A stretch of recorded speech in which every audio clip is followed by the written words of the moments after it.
Ya, kita akan bahas lagi-lagi kalau kita tergantung rumus ketemu soal ini kamu pasti repot deh. Harus menyampaikan penyebut, harus pakai KPK atau kamu harus ubah ke apa desimal dan lain sebagainya. Makanya kadang satu soal ini aja pembahasannya bisa lama ya. Tapi kalau kita paham konsep, sekali kalau kita paham konsep, soal ini akan jadi sangat mudah ya. Jadi yang dilatih pola nalar berpikir. Jadi kalau ada soal seperti ini kan kita bisa pikir pertanyaannya adalah urutkan dari yang terkecil.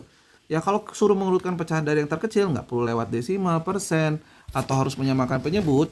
Nah saya akan ajarin tekniknya, perhatikan baik-baik ya.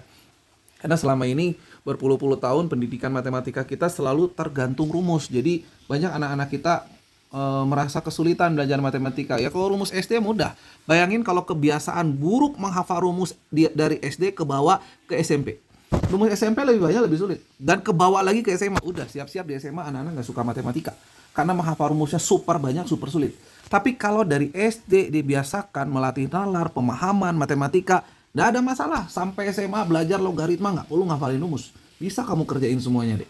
Dengan demikian pendidikan kita matematika pasti maju. Nggak kalah sama negara-negara lain. Karena saya udah buktikan banyak banget anak pintar di Indonesia yang sayangnya tidak berkembang hanya gara-gara kebiasaan buruk belajar dari zaman dulu harus ngafalin rumus.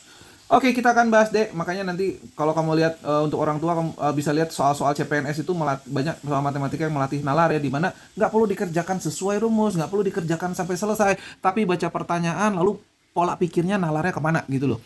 Oke, kita langsung aja bahas.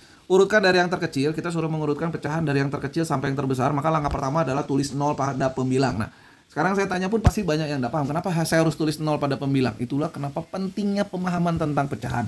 Ya, jadi sekali lagi kunci belajar adalah bukan rumus cepat, tapi bagaimana konsep yang mudah dan cepat. Karena harus sesuai perkembangan zaman anak sekarang. Apalagi dengan hantaman pandemi 2 tahun berturut-turut nih luar biasa, minat belajar banyak yang menurun. Itulah kenapa dibutuhkan solusi cepat, nggak bisa solusi biasa, nggak bisa solusi apalagi yang lambat. Tidak akan banyak melakukan perubahan, maka kita butuh sesuatu yang cepat. Anak zaman sekarang itu butuh sebuah teknik yang sesuai perkembangan zamannya. Cepat dikuasai, mudah dipahami, dan terukur hasilnya. Oke, kita langsung aja bahas. Tulis 0 pada pembilang. Udah selesai ini dek, kamu tinggal bagi satu-satu.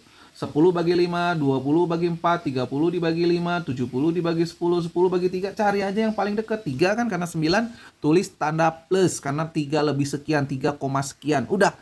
Udah ketahuan mana yang terkecil, pasti 2. 1/5 dulu pecahannya. 1/3, 2/4, 3/5. Paling besar 7/10 dan selesai kurang dari 1 menit.